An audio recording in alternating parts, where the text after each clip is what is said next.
तो भाई हमारे चाइल्डहुड हीरो जॉन सीना अपनी रिटायरमेंट अनाउंस कर चुके हैं WWE से। आई नो बहुत सारे सवाल होंगे तुम्हारे इस जॉन सीना की रिटायरमेंट को लेकर, तो सभी का करने वाला हूँ आंसर इस वीडियो के अंदर। So hey buddies, welcome to our channel and I am back with a new video. Channel पर नए हो या सब्सक्राइब नहीं किया तो भाई सब्सक्राइब कर लेना। सबसे पहले तो बात करें जॉन सीना के रिटायरमेंट के बारे में, तो सबसे मेजर चीज थी कि भाई जॉन सीना ने ये नहीं बोला है कि मैं कोई रिटायरमेंट मैच अपना कंपीट करने वाला हूँ, एक मैच में जाने वाला हूँ, वो मेरा लास्ट मैच होगा। जॉन सीना ने सिंपली अनाउंस करा है कि वो एक रिटायरमेंट टूर करने वाले। टूर का मतलब समझ आ रहा होगा कि भाई WWE जिस जगह जाने वाली है, जॉन सीना भी उसमें से काफी जगह जो है वो जाते हुए नजर आएंगे। तो ये एक टूर होने वाला है, एक से ज्यादा अपीयरेंसेस होने वाली है और भाई काफी ज्यादा अपीयरेंस होने वाली है। तो अगर आप जॉन सीना के फैन हो, जो कि डेफिनेटली होंगे ही, तो भाई अगला साल जो कि 2025 होने वाला है, भाई ये पूरा जॉन सीना के नाम होने वाला है। तो ये चीज क्लियर है। दूसरी चीज, काफी लोग ये कंफ्यूज हो रहे हैं कि भाई वो रेसलमेनिया में लास्ट कंपीट करने वाले हैं या फिर रेसलमेनिया के बाद भी कंपीट करेंगे। तो प्रोमो में भले ही जॉन सीना ने बोला था कि भाई रेसलमेनिया उनका लास्ट अपीयरेंस होने वाली है, बट वो उन्होंने रेसलमेनिया के लिए बोला था कि वो रेसलमेनिया मेरा लास्ट रेसलमेनिया मैच होने वाला है। उसने ये नहीं बोला था कि मेरा मैच लास्ट होने वाला है वहां पर। और ये टूर है जो जॉन सीना का, गाइस, ये 2025 के जनवरी से स्टार्ट होगा और दिसंबर तक चलने वाला है। तो जनवरी से दिसंबर तक ये पूरा टूर जो है वो जॉन सीना का चलने वाला है। और इस पूरे टूर के दौरान जॉन सीना ने जैसा कि बताया कि 30 से 40 उनकी डेट्स जो है वो होने वाली है, यानी कि 30 से 40 उनकी अपीयरेंसेस होने वाली है। अब ये 30 से 40 जो अपीयरेंसेस उन्होंने बोली है, ऑब्वियसली इसमें जो है वो टीवी शोज भी होंगे, रेगुलर वाले जो वीकली शोज आते हैं रॉ स्मैकडाउन, जिस भी ब्रांड में जाएंगे या फिर दोनों ब्रांड में अगर परफॉर्म कर रहे हैं तो वहां पर वो आएंगे। देन इसमें लाइव इवेंट्स भी हो सकती हैं, कुछ जो बड़ी बड़ी कुछ होंगी, जैसे कि MSG वगैरह हो गई या फिर कुछ और बड़ी बड़ी जगह पर जो लाइव इवेंट WWE करती है, तो वहां पर भी अपीयरेंसेस हो सकती है। End of course premium live event में भी अपीयरेंसेस होगी, जहां पर जॉन सीना जो है वो कंपीट करते हुए भी नजर आएंगे। अब इन अपीयरेंसेस में जो सबसे पहली अपीयरेंसेस होने वाली है वो उनकी नेटफ्लिक्स वाली होने वाली है, यानी कि जो नेटफ्लिक्स पर WWE का पहला शो आने वाला है रॉ का, वहां पर जॉन सीना ने अनाउंस कर दिया है कि भाई वो तो वहां पर आने वाले हैं। बाकी जिस तरीके से चीजें सुनी है उससे ये लग रहा है कि रॉयल रंबल में भी वो कंपीट करने वाले हैं, यानी कि जो रॉयल रंबल का मैच होने वाला है वो उनका पहला पॉसिबली मैच होगा इस पूरे टूर का। एंड एक जो सवाल है जो कि बहुत ही ज्यादा मेजरली को लोग जो है वो कंफ्यूज हो रहे हैं या फिर पूछना चाह रहे हैं, दैट इज की चैंपियनशिप के बारे में। क्या वो रिक फ्लेयर का रिकॉर्ड तोड़ेंगे? तो उनसे कॉन्फ्रेंस में भी पूछा जाता है इस सवाल को, तो उन्होंने भाई क्लियर कर दिया है कि भाई उनका जो रिकॉर्ड है अभी पिछले कुछ दिनों से काफी खराब चल रहा है और बेसिकली उनका ये कहने का मतलब था कि भाई काफी मैचेस वो हार रहे हैं रेगुलरली। तो उन्होंने कहा कि चैंपियनशिप अगर चाहिए तो भाई उनको अर्न करनी पड़ेगी अपॉर्चुनिटी की बात करें तो भाई फिर रॉयल रंबल उनके पास एक मौका रहेगा, एलिमिनेशन चेंबर उन्होंने बोला, उन्होंने फिर मनी इन द बैंक की बात करी। तो बेसिकली उन्होंने यहाँ पर क्लियर कर दिया है कि WWE जैसे उनको यूज करेगी वो वैसे ही करने वाले हैं चीजें। तो लग रहा है कि रॉयल रंबल मैच में अगर वो जा रहे हैं, पार्टिसिपेट कर रहे हैं, तो दैट मींस वो चैंपियनशिप के लिए तो जा रहे हैं। और इतनी लंबा टूर है, इतना लंबी चीजें करने वाले हैं, तो हो सकता है कि यहाँ पर वो चैंपियनशिप भी जीत जाए। अब वो कैसे जीतेंगे? क्या वो रॉयल रंबल मैच जीतकर चैंपियन को चैलेंज कर देंगे किसी? यू नेवर नो, हो सकता है। Money in the bank briefcase का, आई डोंट थिंक कि ब्रीफकेस शायद जिताएगी WWE, बट हाँ अगर जिताना है रेसलमेनिया में तो फिर रॉयल रंबल या फिर एलिमिनेशन चेंबर, दोनों में से एक स्पॉट हो सकता है जहां पर वो कंपीट करके जीत कर मैच जो है वो चैंपियनशिप के लिए जा सकते हैं। बट अगर वहां पर नहीं कर पा रहे हैं वो ये चीजें, तो फिर पूरा साल बचा हुआ है उसके बाद भी उनके पास जहां पर वो ये चीज कर सकते हैं। तो अगर WWE को करना है तो वो ये कर सकते हैं। आई होप, आई विश कि WWE इस चीज को करे, क्योंकि एक अच्छा गोल्डन अपॉर्चुनिटी है WWE के पास जाते जाते एक इस चीज को अचीव करने की। तो क्लियरिटी नहीं है कि क्या WWE ये चीज करेगी या नहीं करेगी,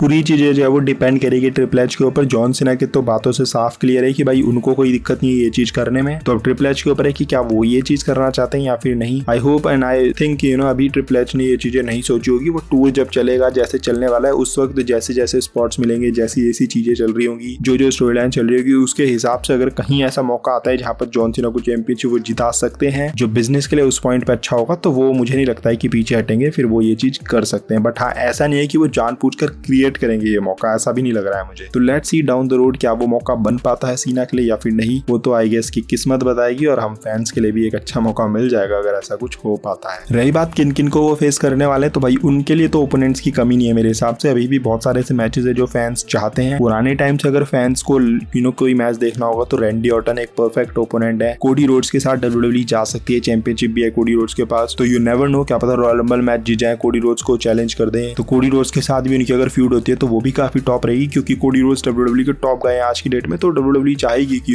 कोडी रोड्स को भी बेनिफिट हो, सीना को भी बेनिफिट हो, तो कोडी रोड्स भी एक अच्छा नाम हो सकता है। बाकी CM पंक ने बोल ही दिया है कि भाई अगर एक और बार उनका मैच होना होगा तो उनको कोई दिक्कत नहीं है, तो फिर CM पंक भी उनके ओपोनेंट हो सकते हैं। तो पुराने बंदों में से तो ये 3 बंदे नजर आ रहे हैं। बाकी अगर कोई नया बंदा लाना है तो फिर भाई कार्मेलो हेस हो सकते हैं, ग्रेसन वॉलर हो सकते हैं, सोलो सिकुआ के साथ एक बार फिर वो जा सकते हैं, ड्रू मैकिंटायर एक बहुत ही अच्छा नाम है जिनके साथ वो जा सकते हैं। तो ओपोनेंट्स नए में भी हैं भाई जिनके साथ जॉन सीना का जो है वो मैच हो सकता है। तो काफी ओपोनेंट्स है, क्लियरिटी अभी डेफिनेटली किसी के लिए क्लियर नहीं है कि किसके साथ वो करने वाले हैं, बट ये पॉसिबल ओपोनेंट्स मैंने आपको बता दिए हैं जो हो सकते हैं जॉन सीना के। बाकी एक और चीज क्लियर कर दूं कि जरूरी नहीं है कि जॉन सीना जो है वो सिंगल्स मैच में ही जाएंगे, बीच बीच में ऐसा भी होगा कि जब John Cena multi superstar matches में भी जाएंगे, और कई बार ऐसा होगा कि टैग टीम वाले मैचेस में भी आपको जॉन सीना देखने को मिल सकते हैं, क्योंकि एक लंबा टूर होने वाला है। तो यहाँ पर 30-40 डेट्स में आएंगे, वो बीच बीच में किसी स्टोरी लाइन्स के लिए आएंगे, फिर चले जाएंगे, फिर बीच बीच में आएंगे। तो इस तरीके से WWE इनको यूज करने वाली है। तो यहाँ पर वो टैग टीम वाले मैचेस वगैरह में भी देखने को मिल सकते हैं, मल्टी सुपरस्टार वाले मैचेस, जैसे कि रॉयल रंबल मैच हो गया, एलिमिनेशन चेंबर मैच हो गया, कोई ट्रिपल थ्रेड मैच हो गया, फेटल 4 हो गया। तो इस तरीके के मैचेस में भी वो आपको देखने को मिल सकते हैं। अब रही बात उनके लास्ट मैच की कि उनका लास्ट मैच कब होने वाला है, तो देखो उन्होंने जैसे कि बोल दिया कि दिसंबर तक वो अवेलेबल है, तो फिर हम मान के चल सकते हैं कि या तो समर स्लैम में उनका आखिरी मैच होगा। अगर WWE को बड़े तरीके से खत्म करना है तो समर स्लैम एक बड़ी स्पॉट होगी, बट समर स्लैम तो अगस्त जुलाई के अराउंड हो ही जाता है, तो फिर WWE आगे मतलब यूज नहीं करेगी क्या उनका। तो अगर समर स्लैम में नहीं तो फिर WWE के पास मौका होगा सर्वाइवर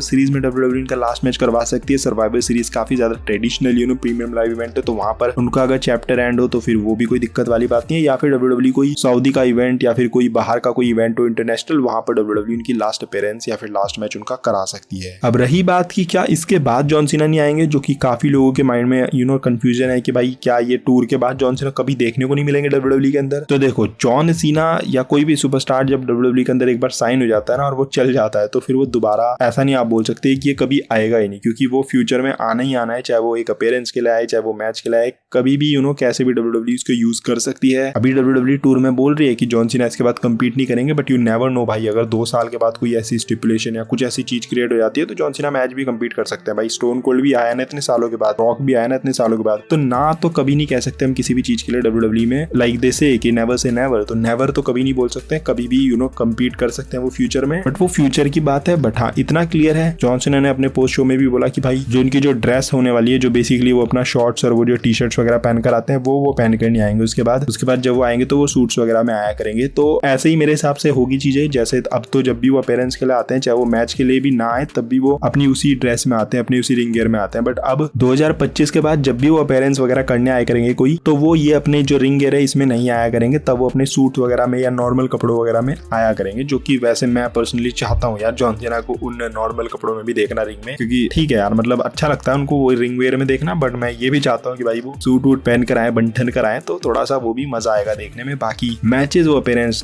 मैचेस वगैरह वो वैसे अपीयर नहीं करेंगे, बट कभी फ्यूचर में कोई 2 साल बाद 3 साल बाद 4 साल बाद कभी ऐसा कोई वो हुआ सीन क्रिएट हुआ तो परफॉर्म भी करेंगे भाई वो, भले ही वो मना कर रहे हैं कि भाई मैं नहीं करूंगा इसके बाद परफॉर्म, बट आपको पता है भाई WWE कैसे चलती है, जिस वक्त जो स्टिपुलेशन की डिमांड है, जो स्टोरी लाइन की डिमांड है, अगर WWE को लग रहा है, अगर ट्रिपल एच को लग रहा है कि भाई जॉन सीना को कोई मैच देना है, तो वो फ्यूचर में दे सकती है। तो इसलिए भाई इतनी टेंशन भी मत लेना कि भाई जॉन सीना तो दिखेगा ही नहीं, इसके बाद आएगा ही नहीं, वैसे भी बेचारा वो साल में 1 या 2 बार ही आता था, अब ये हो जाएगा कि 2 या 3 साल में 1 आधी बार आएगा, तो इतना ही फर्क होगा, कोई बहुत ज्यादा फर्क नहीं होगा। बट हाँ कंपटीशन के लिए नहीं आएगा, किसी को ओवर करने के लिए नहीं आएगा, वो फ्यूचर में डिमांड होगी स्टोरी लाइन की या फिर स्टिपुलेशन की, तो फिर उस केस में वो आ सकता है। बाकी ये चीज तो तुमको पता ही होगी कि WWE के अंदर रिटायरमेंट नाम का कोई शब्द नहीं है। जब तक आपको डॉक्टर ने बोला हुआ है कि भाई कंपीट कर सकते हो, तो आप कंपीट कर सकते हो, चाहे आप 70 साल के हो, 80 साल के हो जाओ, 90 साल के हो जाओ, आपको कंपीट करना है तो आप कंपीट कर सकते हो। उसी केस में आप कंपीट नहीं करोगे जब डॉक्टर ने बोल दिया कि भाई अब आप कंपीट नहीं कर सकते कभी फ्यूचर में। फॉर एग्जांपल स्टोन कोल्ड के लिए चीजें थी कि उनको डॉक्टर ने मना कर दिया था कि भाई आप कंपीट नहीं कर सकते, तो इतने सालों से वो कंपीट नहीं कर रहे थे। अब रिसेंटली उनको डॉक्टर ने क्लियर कर दिया कि भाई कंपीट कर सकते हो, तो वो कंपीट उन्होंने कर दिया था केविन ओवेंस के साथ मैच। तो जब तक डॉक्टर ना बोले तब तक रिटायरमेंट नहीं होती है WWE सुपरस्टार्स की, इतनी चीज है। बट हाँ ये टूर है तो स्पेशल WWE इसको बनाएगी, बहुत ही अच्छा बनाएगी, बहुत ही कूल बनाएगी, मजा आएगा इस टूर में। बाकी कुछ लोग हॉल ऑफ फेम के लिए पूछ रहे हैं क्या वो हॉल ऑफ फेम में जाएंगे, तो नहीं भाई 2025 में नहीं जा रहे हैं वो हॉल ऑफ फेम में, फ्यूचर में WWE शायद 26 में 27 में कभी उनको इंडक्ट करे, बट इस अगले साल तो नहीं जा रहे हैं 2025 में, इतना तो क्लियर है। एंड एक चीज और कि कुछ लोग ये सोचेंगे कि क्या वो फ्यूचर में WWE का कोई मैनेजर बन जाएंगे या फिर बैक स्टेज में कोई काम करेंगे, तो मुझे लगता नहीं कि जॉन सीना बैक स्टेज में कोई काम करने वाले हैं, क्योंकि वो देखो हॉलीवुड का उनका फोकस है, तो वो हॉलीवुड में ही रहने वाले हैं। बैक स्टेज वाला टाइम नहीं है उनके पास भाई कि वो बैक स्टेज में क्रिएटिव के कुछ बन जाए या फिर बैक स्टेज में कोई काम करे, तो उनके लिए उनके पास टाइम नहीं है भाई। अगर उस पर टाइम होता बंदे पे तो वो रेसलर ही बना रह जाता ना, उसके पास तो हॉलीवुड में चीजें हैं करने के लिए, तो वो हॉलीवुड में फोकस देना चाहता है पूरा अपना एंड अपनी फैमिली को टाइम देना चाहता है। तो मुझे लगता नहीं कि बैक स्टेज में वो काम करने वाला है। हाँ कभी कभी अपीयरेंसेस के लिए आया करेगा जब उसकी जरूरत होगी WWE को, बट वैसे वो कोई काम वाम के लिए नहीं आएगा। तो आई होप मैंने जो सवाल है जॉन सीना से रिलेटेड सारे क्लियर कर दिए होंगे। कुछ भी अभी भी रह गया होगा माइंड में या कोई सवाल होगा आपके, तो नीचे कमेंट सेक्शन है भाई, ये कोई जॉन सीना के लिए नहीं है कमेंट सेक्शन है, तुम्हारे लिए है। तो भाई नीचे कमेंट सेक्शन में सवाल अपना या कुछ भी होगा तो छोड़ सकते हो, या कोई भी थॉट्स या कोई भी अपनी राय या कुछ भी है जो भी है वो कमेंट सेक्शन में बता सकते हो। ये वीडियो अगर आपको थोड़ी भी पसंद आएगी तो don't forget to like, comment and smash subscribe button. मिलता है अगली वीडियो के अंदर। Till then love you all and do not give up, just keep fighting.